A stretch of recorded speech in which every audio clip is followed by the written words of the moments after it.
Alors, donc pour ce dernier dossier, le dossier 4, il s'agit d'une femme de 32 ans qui vient vous consulter pour des polyarthralgies inflammatoires qui évoluent depuis 2 mois et qui touchent les mains. Et celles-ci sont associées à un syndrome de Raynaud invalidant. À l'examen clinique, il n'y a pas de synovite. L'examen général ne retrouve aucune autre anomalie. On vous demande quelles sont les principales étiologies que vous devez évoquer devant un syndrome de Raynaud. Quelles explorations complémentaires vous faites? Et à la troisième question, on vous demande: ce syndrome de Raynaud vous semble-t-il être primitif?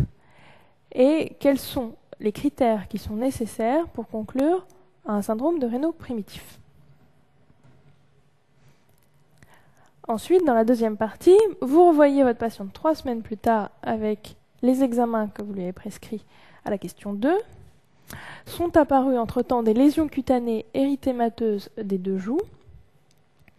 Votre bilan biologique retrouve entre autres un TP à 100%, un TCA à 55 pour un témoin à 30. À la numération, il existe une lymphopénie. La CRP est à 6, la VS à 50.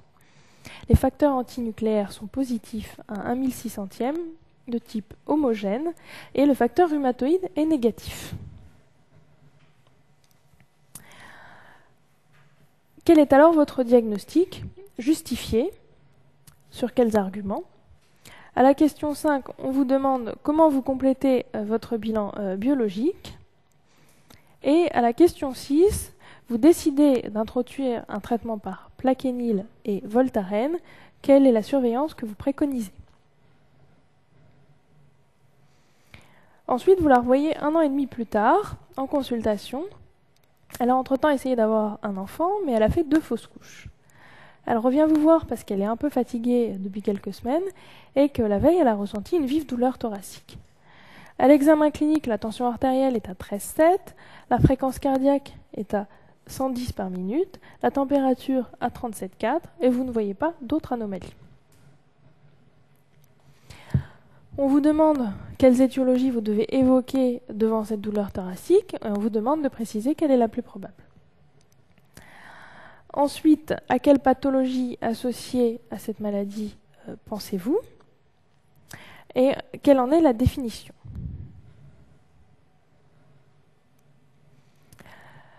Votre suspicion se confirme donc. On vous demande quelle est votre prise en charge immédiate et ce que vous prévoyez comme modification thérapeutique en vue d'une future grossesse. On va maintenant passer à la correction et on vous demande donc en premier, il s'agissait d'un tableau de Raynaud, quelles sont les étiologies que vous devez évoquer devant un syndrome de Raynaud? Toujours en médecine, les causes iatrogènes, c'est-à-dire les causes médicamenteuses ici. Quels sont les médicaments qui sont pourvoyeurs de Raynaud? Le premier et le plus prescrit, c'est les bêta-bloquants. Donc vous devez rechercher à l'interrogatoire une prise de bêta-bloquants, de dérivés de l'ergot de seigle et de triptan dans le cadre des migraines. La deuxième cause, les maladies systémiques. L'exemple type du Raynaud, c'est la sclérodermie, le Raynaud sévère et compliqué. Vous avez aussi la dermatopolymyosite, puis la polymyosite. Éventuellement, les autres causes, lupus, polyarthrite rhumatoïde, etc. Et aussi la cryoglobulinémie. Ensuite, il s'agit cette fois-ci plus d'une maladie systémique, mais une maladie athéromateuse, une artériopathie, soit l'athérome, entre guillemets, banal, lié au facteur de risque que vous connaissez, soit une vascularite liée au tabac, la thromboangéite de Burger.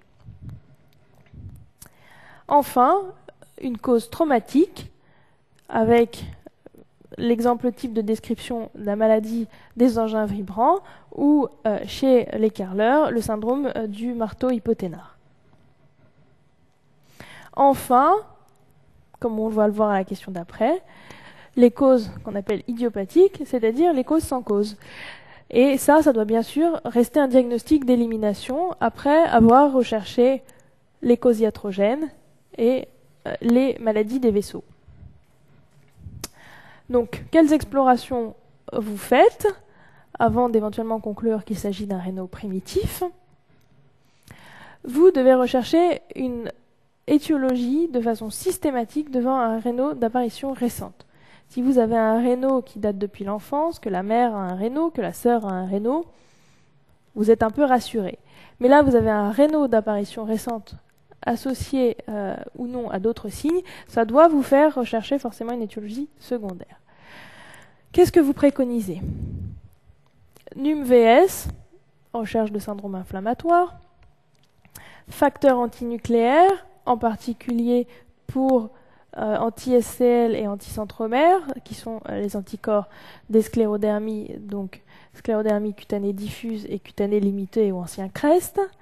Vous devez, devant un réno d'apparition récente, faire une capillaroscopie à la recherche de mégacapillaires, qui sont des anomalies caractéristiques des capillaires que l'on retrouve uniquement dans deux étiologies, dans les rénaux très sévères des sclérodermies et des dermatopolymyosites. Enfin, vous pouvez faire une radiographie des mains pour rechercher calcinose sous-cutanée, qui est un des éléments de l'ancien CREST ou sclérodermie cutanée limitée. Et pareil, une radio de thorax pour rechercher une fibrose. Finalement, on vous demande si ce réno vous semble être primitif et quels sont les critères dont vous avez besoin pour éventuellement conclure un réno primitif. Ici, et à la vue du reste du dossier, manifestement, le réno ne semblait pas être primitif. Tout d'abord parce qu'il était d'apparition récente, donc ça doit être première alerte, et qu'il était associé à d'autres signes, en particulier des arthralgies inflammatoires. Les critères de réno primitif sont les suivants. Il s'agit d'un réno, par définition, déclenché au froid, il est bilatéral et symétrique, il touche le plus souvent plusieurs doigts, mais respecte souvent le pouce, mais ça ne fait pas partie des critères, mais je vous le dis. Il n'y a pas de nécrose ou d'ulcération pulpaire, donc pas de troubles trophiques associés. Vous ne retrouvez pas d'étiologie à l'interrogatoire de signes associés et aussi aux examens complémentaires que vous avez prescrits à la question précédente. Et avant de conclure qu'il s'agit d'un réno primitif, il ne doit plus être d'apparition récente comme on l'avait vu ici, et donc vous devez avoir un recul suffisant, et il est recommandé d'avoir un recul de plus de 2 ans. Donc tout ça, c'est les éléments dont vous avez besoin pour conclure que votre réno est primitif.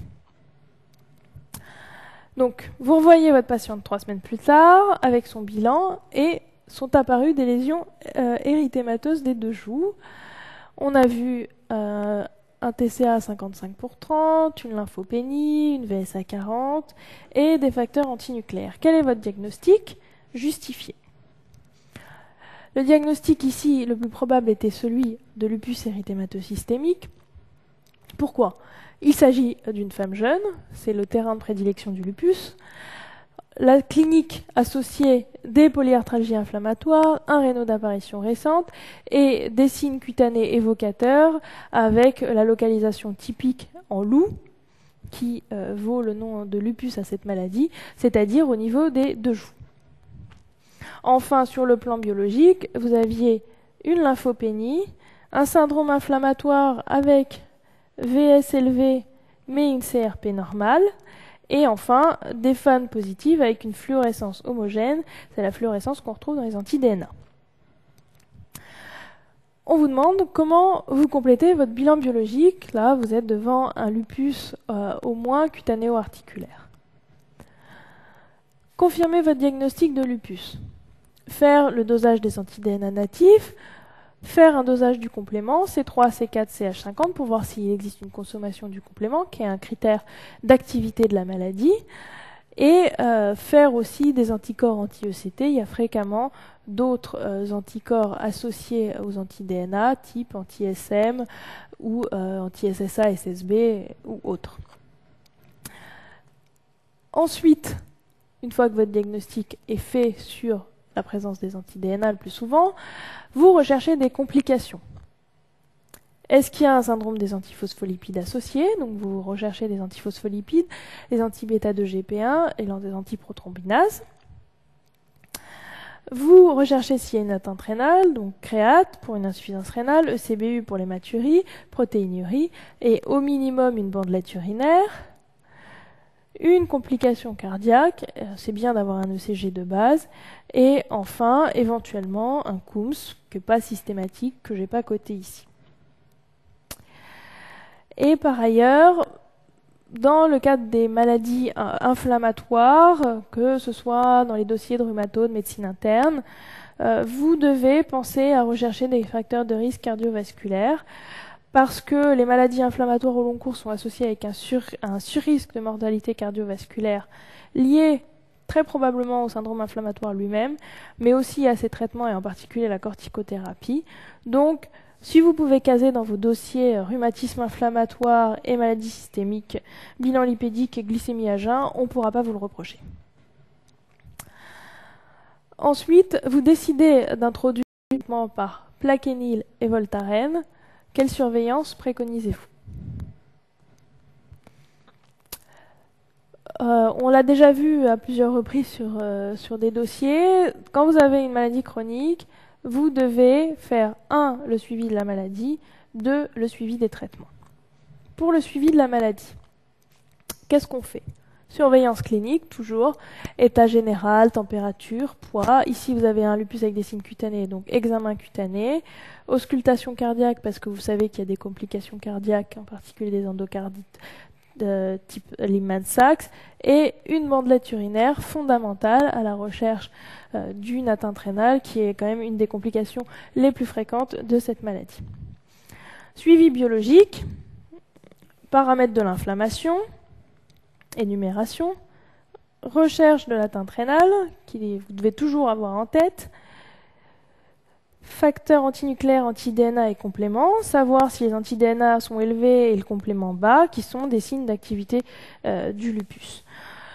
Autant dans beaucoup de maladies, les auto-anticorps sont juste des marqueurs sérologiques de la maladie, autant dans le lupus, on sait que l'activité est corrélée au taux d'anti-DNA, c'est-à-dire que quand les anti-DNA s'élèvent, c'est souvent dans le cadre des poussées, et pareil, à l'inverse, comme c'est une maladie à complexe humain, le complément est consommé au moment des poussées, donc le complément baisse. Un complément bas et des anti-DNA élevés, c'est des signes d'activité de la maladie.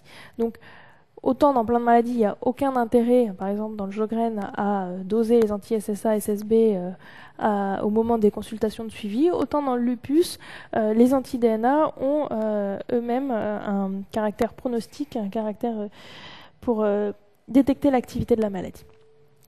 Donc deuxième partie, suivi de la maladie, suivi des traitements. Vous avez 2 types de traitements, du Voltaren, c'est des anti-inflammatoires non stéroïdiens, et du Plaquenil.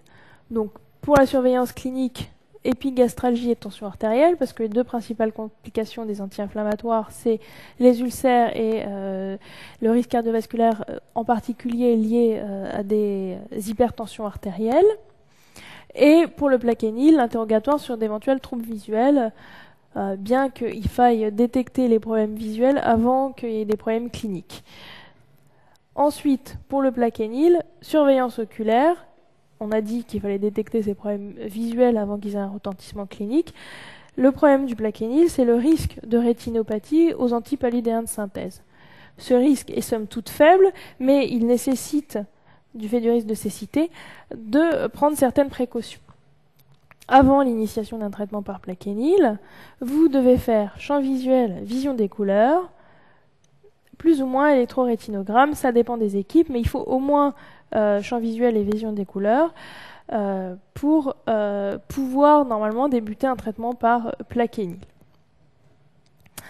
Donc on a dit ça, on le fait à l'introduction du traitement, après on le fait à 6 mois, et ensuite tous les ans, tant que le patient est sous Plaquenil. Enfin, 1 an plus tard, vous revoyez votre patiente en consultation, elle essaye d'avoir un enfant, mais a fait 2 fausses couches.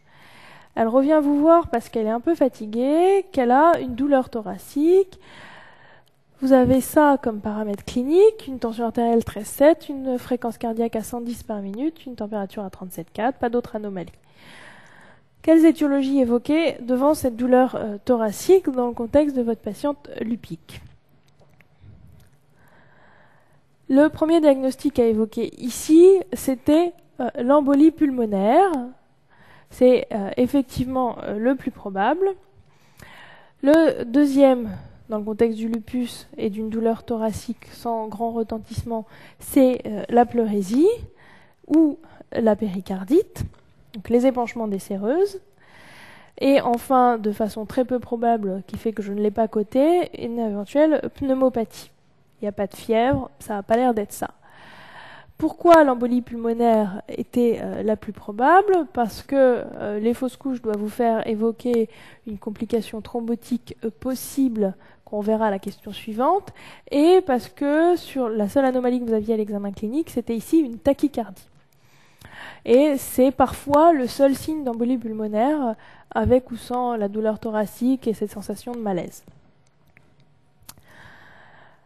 Donc, avec ce contexte, quelle était la pathologie associée à votre maladie de fond? Donc la maladie de fond, c'est le lupus. Quelle pathologie associée? Et quelle est la définition de cette pathologie associée? La pathologie associée ici était très probablement un syndrome des antiphospholipides secondaire. Secondaire parce que secondaire à un lupus, et pas non primaire, c'est-à-dire isolé. Pourquoi? Parce que il y a eu 2 fausses couches. On avait vu dans les questions antérieures sur sur les résultats des examens biologiques, il y avait un TCA un peu allongé, à 55 pour 30, et une histoire de douleur thoracique avec tachycardie qui peut faire évoquer une embolie pulmonaire. Donc c'est beaucoup de complications thrombotiques. Le SAPL est fréquent avec le lupus, donc c'était quand même le diagnostic à évoquer. Quelle est la définition du syndrome des antiphospholipides, qu'il soit d'ailleurs primaire ou secondaire? Il repose sur l'association de manifestations cliniques et de signes biologiques. Concernant les manifestations cliniques, c'est l'existence d'une thrombose artérielle ou veineuse ou une pathologie obstétricale. Et on entend par pathologie obstétricale soit une ou plusieurs morts fétales in utero.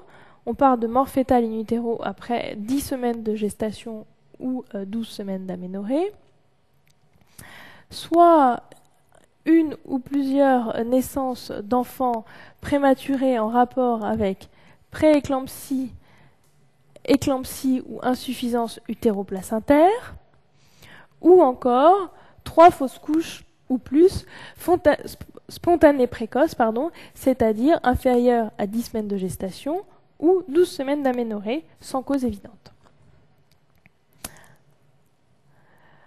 Associé donc à un critère biologique, comme on l'a dit, parmi soit l'existence d'anticorps anticardiolipines ou d'anti-bêta-2-GP1, ces anticorps devant être, dans la définition, contrôlés à 2 reprises à 6 semaines d'intervalle. Ici, on ne va pas attendre 6 semaines avant de traiter la patiente. Et enfin, le deuxième critère, c'est-à-dire soit le premier, soit le deuxième, c'est l'existence d'un anticoagulant lupique que l'on détecte par un allongement du TCA qui ne serait pas corrigé par la jonction de plasma témoin. Votre suspicion, c'est-à-dire SAPL, se confirme, et celle aussi d'embolie pulmonaire. Quelle est votre prise en charge immédiate? Vous avez un SAPL chez un lupus avec une embolie pulmonaire, vous devez premièrement l'hospitaliser. La mettre au lit puisqu'elle a une embolie pulmonaire, ça c'est fondamental, si vous ne l'avez pas mis c'est un 0 à la question, et débuter un traitement par anticoagulant à dose curative avec surveillance habituelle des plaquettes 2 fois par semaine. Vous avez 2 possibilités. Soit vous débutez avec des HBPM, on a le droit à certaines HBPM dans l'embolie pulmonaire, avec comme objectif une héparinémie anti-DISA entre 0,5 et 1. Soit vous faites de l'héparine non fractionnée à la seringue électrique, et dans ce cas-là, quand vous êtes en dose continue, vous demandez un TCA entre 0,3 et 0,6 unités par millilitre. je vous mettais les objectifs héparinémie anti-10A et non pas TCA, parce que ici, vous devez suivre votre patiente sur le dosage de l'héparine et non pas, comme on le fait d'habitude, sur celui du TCA, parce que le TCA était déjà allongé avant l'initiation d'un traitement, donc ça ne peut pas vous permettre de suivre l'efficacité et la bonne dose et d'adapter la posologie puisqu'il était déjà allongé au début du traitement. Enfin, vous préconisez, vous pouvez commencer dès le premier jour ou juste après, un relais à vie par AVK, et l'objectif INR dans le SAPL est un peu plus élevé que le 2 à 3 d'habitude, il est plutôt entre 3 et 4. En question 10, un grand classique des dossiers de l'internat, qu'est-ce que vous faites du SAPL chez la Lupic pendant la grossesse? Donc, en particulier sur les modifications thérapeutiques. Tout d'abord, vous devez savoir que vous avez le droit d'autoriser une grossesse chez une patiente lupique s'il n'y a pas d'atteinte sévérissime qui le contre-indique, et c'est en particulier une hypertension artérielle mal contrôlée ou éventuellement une atteinte rénale en poussée. Il faut que votre lupus soit stable depuis au moins 6 mois, au mieux 1 an. Premièrement, les AINS sont contre-indiqués dans les plupart des trimestres de la grossesse, donc vous pouvez les arrêter. Si c'était le Voltaren. Pareil pour les AVK, vous avez le droit seulement au 2e trimestre, donc autant les arrêter. Et vous pouvez faire un relais par héparine à dose hypocoagulante pendant toute la durée de la grossesse, soit par calciparine, ce qui est autorisé à peu près partout, soit par HBPM, qui n'est pas forcément autorisé par une AMM, mais qui est fait en pratique par tout le monde et admis. Le plaquenil, vous pouvez et vous devez le poursuivre. Et un grand nombre d'équipes préconisent de laisser une petite corticothérapie au cours de la grossesse, de l'ordre de 7 à 10 mg par jour, pour éviter les poussées de la maladie.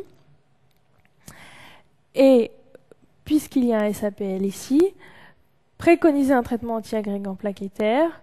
Il y a déjà eu 2 fausses couches, il faudrait éviter qu'il y en ait d'autres. Pour éviter l'insuffisance utéro-placentaire, il a été montré que l'aspirine donnée à la dose de 100 mg par jour, c'est-à-dire à dose antiagrégante, débutée avant la 12e semaine de l'aménorrhée et arrêtée environ à la 36e semaine pour pouvoir préparer l'accouchement sans risque hémorragique, cette administration d'aspirine diminue le risque de fausse couche et d'insuffisance utéro-placentaire et de complications type prééclampsie et tout ça. Donc, on arrête les médicaments qui ne sont pas autorisés, on continue une anticoagulation efficace, le plaquenil on a le droit, un petit peu de corticoïdes et surtout des antiagrégants plaquettaires. Comme je vous l'ai dit tout à l'heure, on pouvait mettre des AVK au 2e trimestre, mais en pratique, c'est un peu compliqué de changer les traitements. Et souvent, on les laisse au long cours sous héparine. Le risque de thrombopénie à l'héparine est quand même rare, et s'il doit apparaître, en général, apparaît dans les premiers mois de traitement. Donc, quels sont les points forts de ce dossier? Le réno primitif est un diagnostic d'élimination. Vous devez d'abord éliminer les causes iatrogènes, les causes vasculaires et les maladies systémiques avant de dire que c'est un réno primitif. Un réno d'apparition récente, ça doit vous faire tilt, il faut rechercher une cause secondaire. Et bien sûr, toujours quand c'est possible, quand il existe des causes iatrogènes, toujours les évoquer. Ensuite, dans le SAPL, s'il existe, et ce n'est pas toujours le cas, un allongement du TCA de façon spontanée, c'est-à-dire un anticoagulant lupique, la surveillance du traitement doit se faire sur l'héparinémie anti-10A et non pas sur le TCA.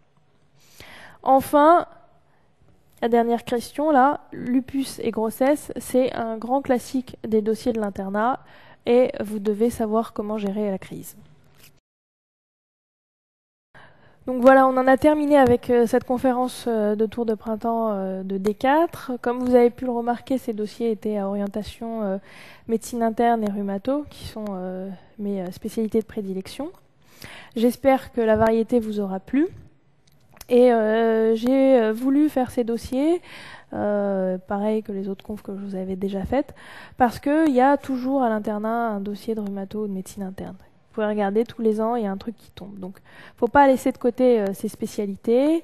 Et si je dois vous donner un seul conseil avant l'internat, quand vous regardez un dossier, avant de commencer à répondre aux questions, lisez toutes les questions, parce que souvent les réponses aux premières questions sont dans l'énoncé des dernières.